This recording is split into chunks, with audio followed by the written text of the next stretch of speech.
In this video, I'm going to be taking a break from my counter circuit and creating a 555 timer circuit, just a basic blinking LED type of circuit. And then assuming that goes well, I'll hook it up to this circuit. But in order to do that, we need to start clean. So I need another breadboard. And there we go. Since I don't know how to make a 555 timing circuit off the top of my head, of course, I'm going to use an online reference I found. Here it talks a bit about a 555, their pinout, and roughly what's inside of it, what each pin does, and the different ways that you can hook it up, or at least a couple of different ways. What I'm going to do is hook up this one here, this astable circuit, because this is going to cause an LED to blink on and off. What I'll do is I'll hook it up on the breadboard here quickly, and then maybe try to walk through it and figure out what the different parts do. So this circuit uses a 9-volt battery. I'm going to be using 5. I don't think that's going to matter too much. I think I'll just use the values in this circuit as written if I can find the pieces for them. And, you know, we'll adapt if something doesn't work right. The first thing I need, of course, is a 555 timer, and I have yet another little kit that I bought that has a bunch of chips in it, and one of them are the 555 timers. So get that out here, and it's an NE555P from Texas Instruments. I think I'll hook up the entire circuit as it is on this website, and then we'll try running it. Boop. Okay, I think I have the circuit hooked up. Now I will power it up and see if anything happens. Okay, it's not blinking. It's supposed to be blinking. It's not blinking. So I must have something hooked up wrong. Maybe what I should do is I should go through it pin by pin and make sure they're connected where they're supposed to be connected. According to the diagram, pin 1 is connected to ground, and it is connected to ground. Pin 2 is supposed to be connected to pin 6. That appears to be the case. Pin 3 is connected to the resistor, which goes to the LED. So pin 3, it must be connected because the LED lit up. Yeah, so that's hooked up. Pin 4 is supposed to be connected to positive. Pin 4 looks like it's connected to positive. Okay, pin 5 connects to this optional capacitor. I don't entirely understand what the point of that is. But down here, it says that if you do connect it, it's supposed to be a 10 nanofarad. See if I can zoom in with the camera and have it help me out here, because I can't read it. Okay, this capacitor has, very hard to see, has a 103 on it. According to the capacitor code, a 103 is 10 nanofarads, or 0.01 microfarads. So this should be the right value, at least according to this diagram. But let's move on. So pin 6 is supposed to be connected to pin 2. We have already confirmed that. So pin 6 and 2 are supposed to be connected to the positive side of this capacitor, and it's a big capacitor. According to the circuit, C1 is 1000 microfarads, and pin 2 is connected to the positive side, and the negative side of the capacitor is connected to ground, which it is. And there's supposed to be a resistor connected to pins 6 and 2, a 1K resistor. There is. That's connected to pin 7. That's right here. Okay, and then also connected to pin 7 is a resistor that connects to pin 8 and pin 4 and positive VCC, which it connects there. This seems like it's connected correctly, so I'm not sure why I don't see it blinking. The only difference here is I don't have a 9-volt battery, I have a 5-volt supply. But like I said, I don't think that should make any difference aside from the brightness of the LED and maybe the rate of, well, I'm not sure if it should matter even to the rate of blinking.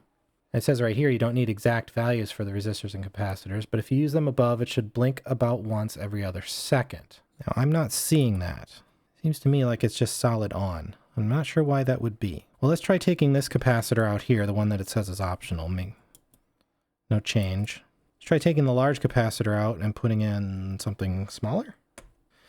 This capacitor didn't come from my usual kit, so it's possible maybe there's something wrong with it. Huh, interesting. Okay, so this capacitor is from my breadboard kit that came with a bunch of stuff. This one was from a different kit, and I haven't played with that one much yet, so I don't know. Maybe there's something wrong with this capacitor. This one is a 100 microfarad, and that appears to work. And there we go, it's blinking. Now it's clearly blinking faster than once every second. Use the 555 timer calculator to find the blinking frequency. Let's try that. So according to the calculations here, if I put them in correctly, we have R1 is 1K, R2 is 1K, and the capacitor is 100 microfarad running this calculation, which I guess is, it probably comes from 555 timer data sheets. It must just be derived from how they work, I'm assuming. It's saying that it should be on for 138.6 milliseconds and off for 69.3 milliseconds with a frequency of about 4.8 hertz. So that would be what, 4.8 times per second, something like that. And I would say that that feels right. I mean, I can't tell for sure, but that feels like that's probably correct. I don't have this capacitor connected and things are working fine. Okay, I'm going to put that capacitor back in. I don't see any difference. I'm uncertain as to what its purpose is. I'm a little bit confused by it usually works without this. I wish it would tell me why that was the case. Anyway, let's, since I'm not sure where to go with this, I mean, it's cool that this works, but I would like to understand it a bit better. So I need to go, I think I'm going to have to step through it.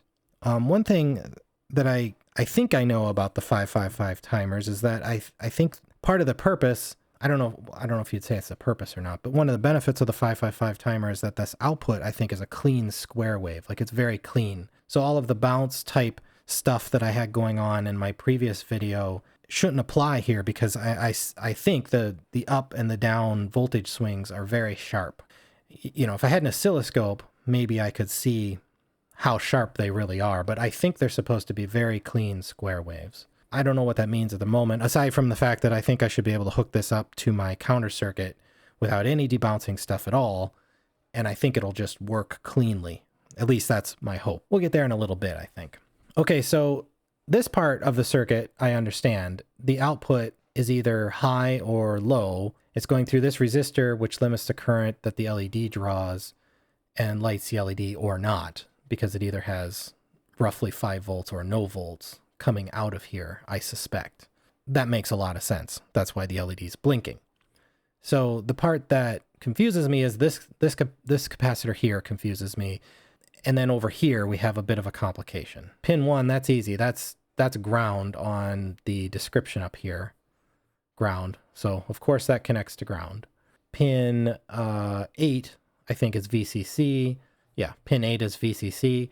So that also makes perfect sense. We don't need to decode pin 1 and pin 8. Pin 3 is the output. 5 is this, pin 5 is this control voltage thing. And it discusses up here that it controls the threshold voltage of the threshold pin. This can be useful if you want to adjust the frequency of the circuit without changing the values of R1, R2, and C1. Sometimes you'll see this pin connected with a capacitor, and then it's this really small 10 nanofarad one to ground. This is a way to keep any noise on it from influencing the frequency. Sometimes you'll see it disconnected. And then there's this note about how some people need it to get it working and some don't. I don't think I know enough at this point to understand what this is talking about. Pin 6 and pin 2 are probably the interesting ones because I'm not sure why they're connected. I suspect that the connection is part of what makes this into an astable configuration. Yeah, actually, if I scroll down here to the monostable mode, I note that 2 and 6 are not connected together. So that seems to be an important point of difference there. So 6 is the threshold. This pin sets the output back to low when the voltage goes high. And 2 is the trigger. When it goes low, the output goes high.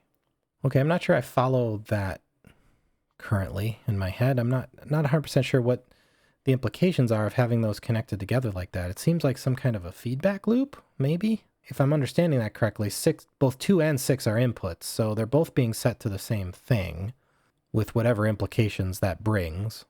Here we have resistor, and a capacitor, so we know from before, from doing the debouncing stuff, that this is probably setting the time limit, and of course, that's obvious actually, because when you go through the timer calculator, it asks for R1, R2, and C1, so the fact that these are different Well, actually, in this circuit, they're both 1K. According to the calculator, we have a longer on time than we have an off time. Yeah, it's high. The output's high longer than it is low. Looks to me about twice as long. So that implies that there's something about the way this is arranged. What's pin 7? Pin 7 is the discharge. This pin is unconnected when the output is high and connected to ground when it's low. Unconnected. Okay, so that's interesting. So when the output is high, this wire is effectively not here, I guess. Like electrically, it's just not even there. So what does that mean? I guess, well, nothing's happening here when it's high. As soon as it goes low, though, things are interesting. That's connected to ground. This side of the resistor is connected to positive. So, okay, these are inputs. But see, I don't think current goes in here. I think this only cares about voltage. So it's not like it's going to drain it, at least, I don't think. So I think that's the distinction, right? 7 drains it. So that's how the capacitor gets drained. Because when this is high, then this wire basically isn't here. The current's going to be going through here and filling up this capacitor. That's going to change the voltage level here. Once the capacitor gets full, this voltage level will reach 5 volts, I think. There's two resistors in here, but I don't think that matters. So I think that'll create 5 volts. But because there's 2 resistors and the electricity has to go from plus through 2 resistors to charge it, that's going to take longer for it to charge up. So while this is on, there's no wire here. So it takes 2 resistors worth of time plus the capacitor, 2 resistors worth to charge up the capacitor. So that's why it's on for longer, because when the capacitor hits its close enough to full, that the voltage here starts going up because the capacitor is getting full, that makes pin 2 and 6 high. This pin sets output back to low when it goes high. So when 6 goes high, it flips this back to low. And 2, when it goes low, the output goes high. So presumably what happens here, so if I can get to the right spot here. So presumably what happens here is that 2 is the initial trigger. Once it's triggered, then it must basically ignore what's happening on 2. And that must happen in reverse for pin 6. So as this capacitor fills up, this voltage here is getting higher and higher and higher, right? Because the capacitor is filling up, and that's just how these circuits work. This is getting higher and higher voltage, closer towards 5 volts. Once you reach the threshold, then I lost it in my head again. It's pin 6 that matters here, I think. When this is on initially, this is slowly filling up. When this fills up, it reaches the threshold. Pin 6 triggers because it reaches a high voltage point. That causes the output to immediately go low. When the output goes low, pin 7 is suddenly connected to ground. When it's connected to ground, the current here is going to go right through this resistor to ground. But that also allows this capacitor, which now has a positive voltage on it because it was charged up, to drain this way. But it's got this shortcut. It doesn't go through this resistor here. It goes through only this resistor.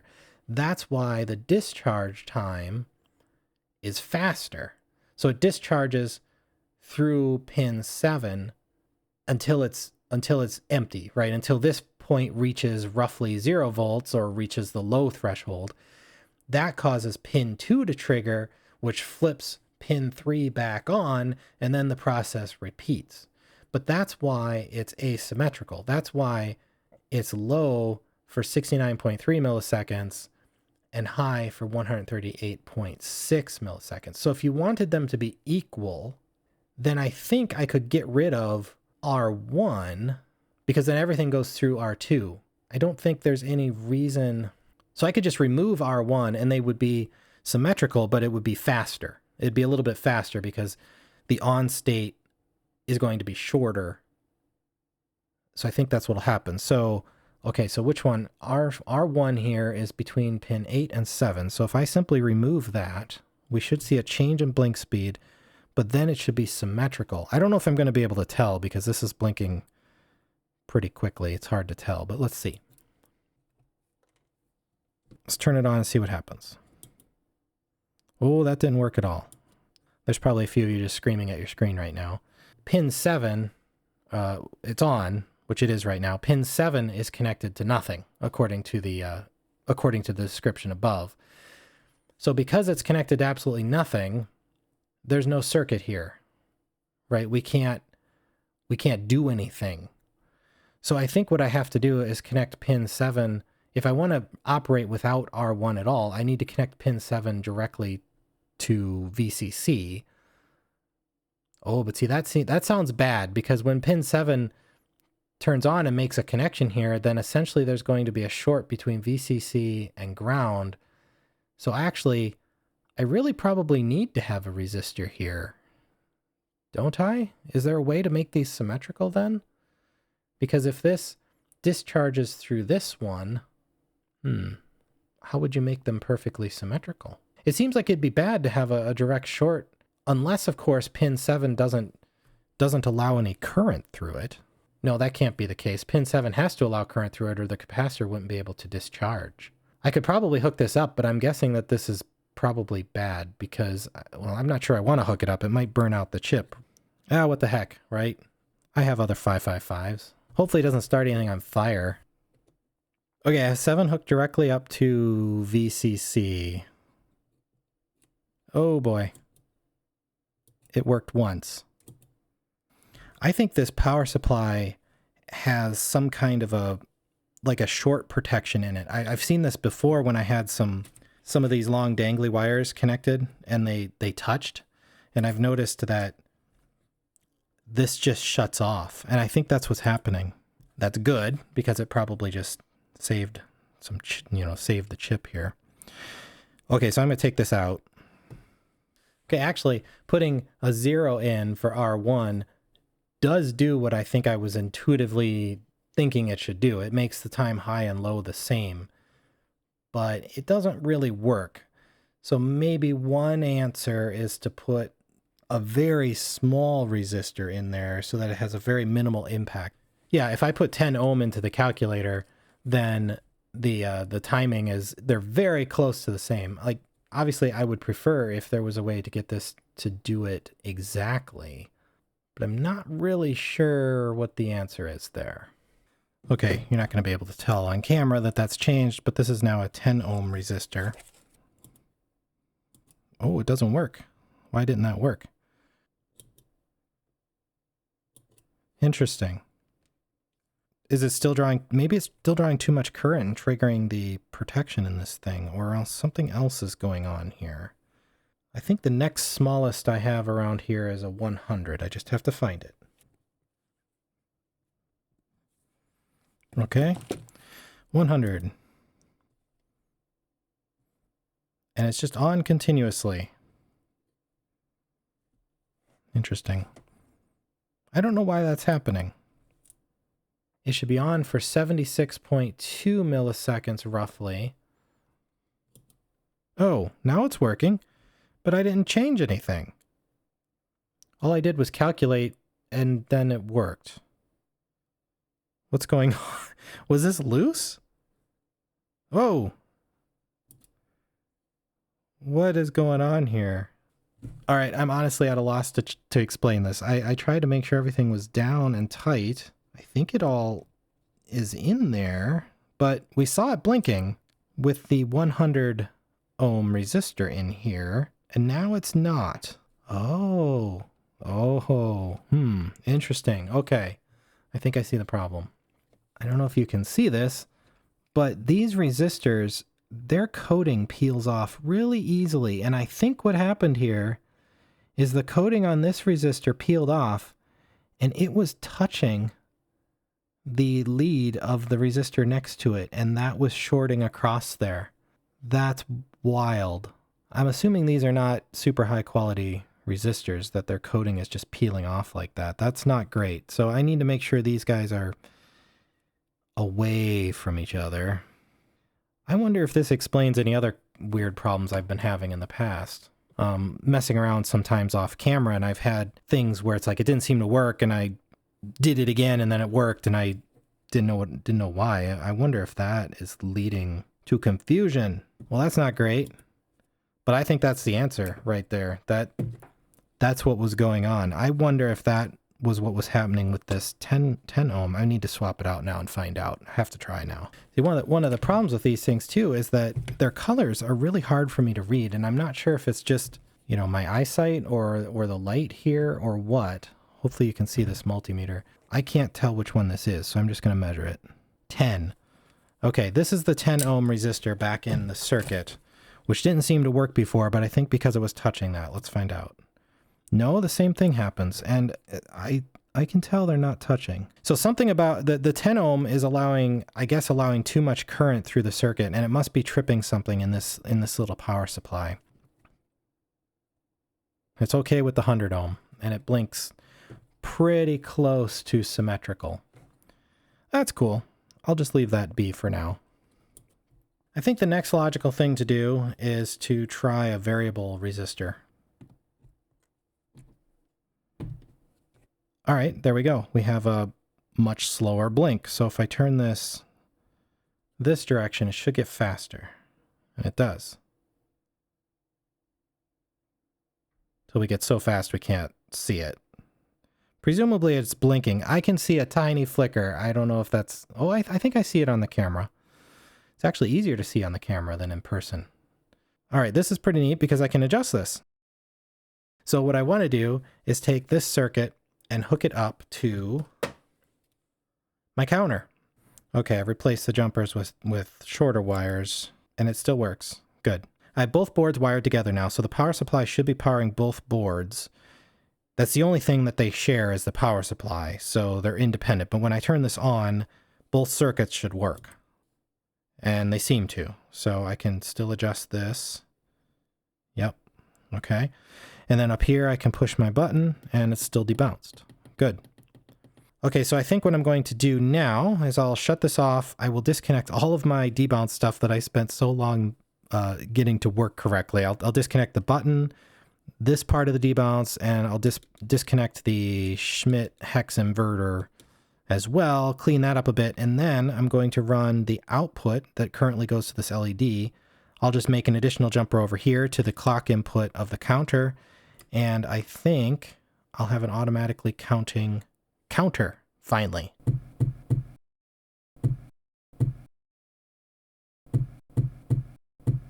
Okay, I think all the debounce stuff is disconnected. Now I just need a jumper to go from the output of the 555 into the clock of the counter chip. All right, moment of truth. Let's power it on. There, it's working. That's really cool. That's cool to see. Make it go faster. Oh, it's too fast. Okay, slow it down.